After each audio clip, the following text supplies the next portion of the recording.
Hello bachcho, let's read this question. The question says the pH of a buffer solution containing 0.1 mole per liter of acetic acid and 0.15 mole per liter of sodium acetate is K for acetic acid is equals to 1.75 into 10 raised to the power minus 5. Option A is 4.9, option B is 3, option C is 4.2 and option D is 5.4. बच्चों इस question में पूछा गया है कि pH क्या होगा अगर हम कोई बफर सॉल्यूशन प्रिपेयर करते हैं जिसमें 0.1 मोल पर लीटर क्या है एसिटिक एसिड है और उसमें हमने सोडियम एसिटेट डाला है बच्चों 0.15 मोल पर लीटर वाला। तो उसका हमसे पीएच के बारे में पूछा गया है कि उसका पीएच क्या होगा।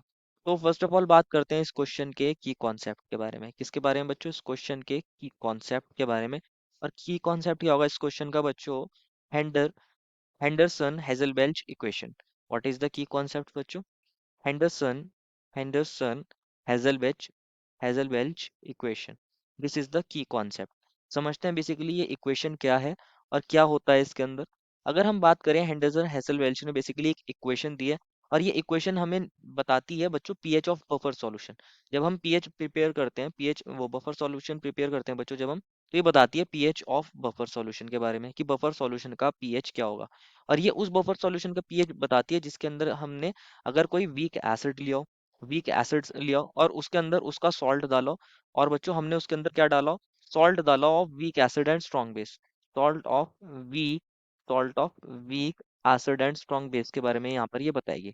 Salt of weak acid and strong base and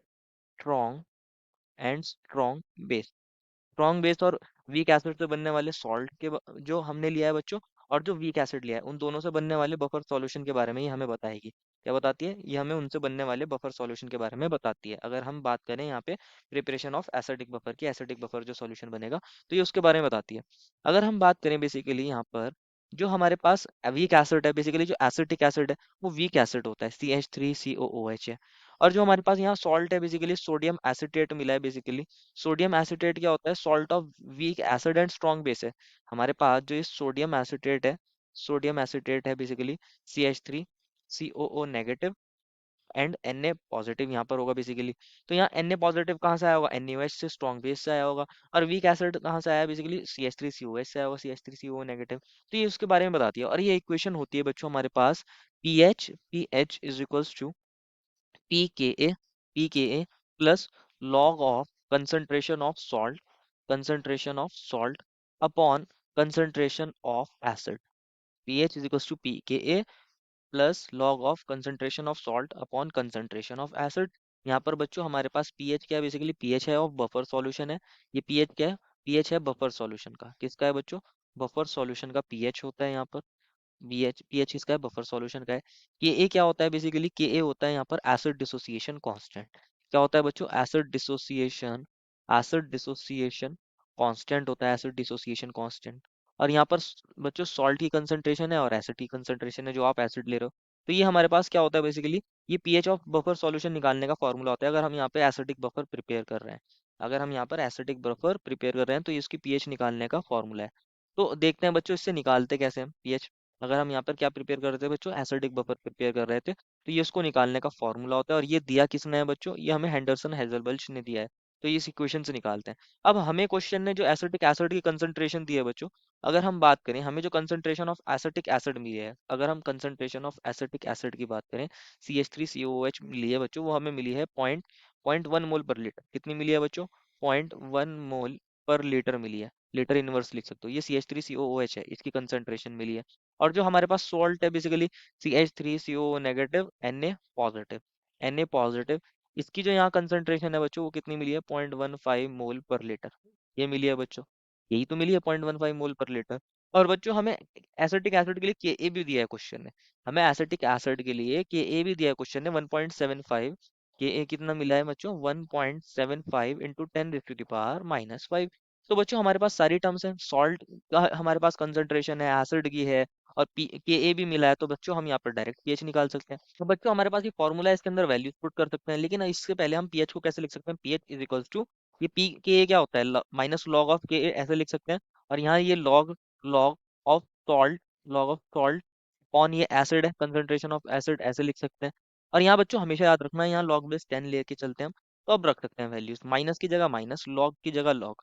के ए की वैल्यू कितनी गिवन थी बच्चों, 1.75 इंटू 10⁻⁻⁵ यही गिवन थी बच्चों।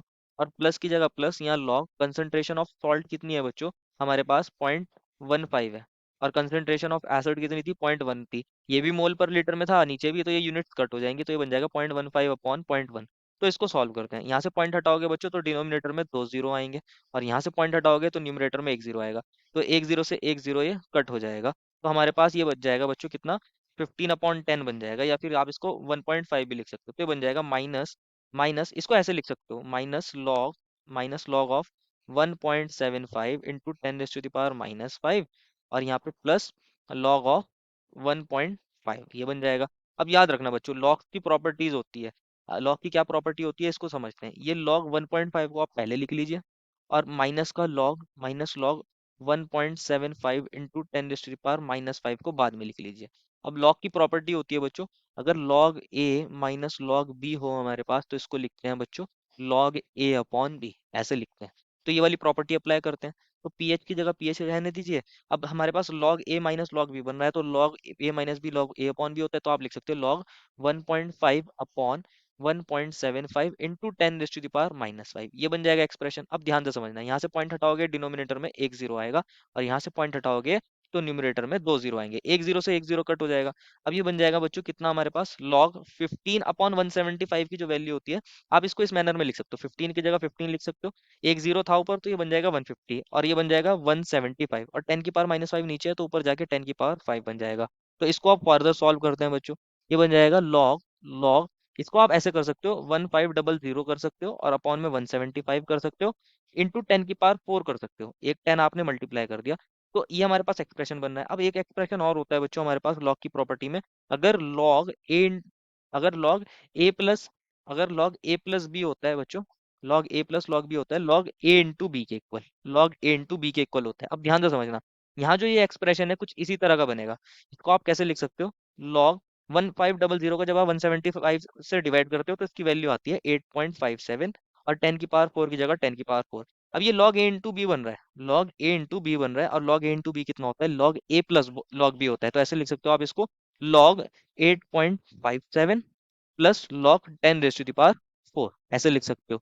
और बच्चों यहाँ लॉग 8.57 की वैल्यू होती है 0.93, कितनी होती है 0.93। और लॉग 10 की वैल्यू होगी 4 log 10⁻10, तो यहाँ 10 log 10⁻10 1 होता है, तो आएगी 4 के इक्वल। तो ये वैल्यू बन जाएगी 4.93 के इक्वल। तो यहाँ पीएच आएगा 4.93 के इक्वल। तो यहाँ जो हमारे पास बफर सॉल्यूशन बनेगा उसका पीएच होगा 4.9 के इक्वल, जो ऑप्शन ए में मिला है। ऑप्शन बी सी डी में ये वैल्यूज मैच नहीं कर रही, तो ये वैल्यू गलत हो जाएंगी। Your final answer is option number A. I hope you understood it well and best of luck.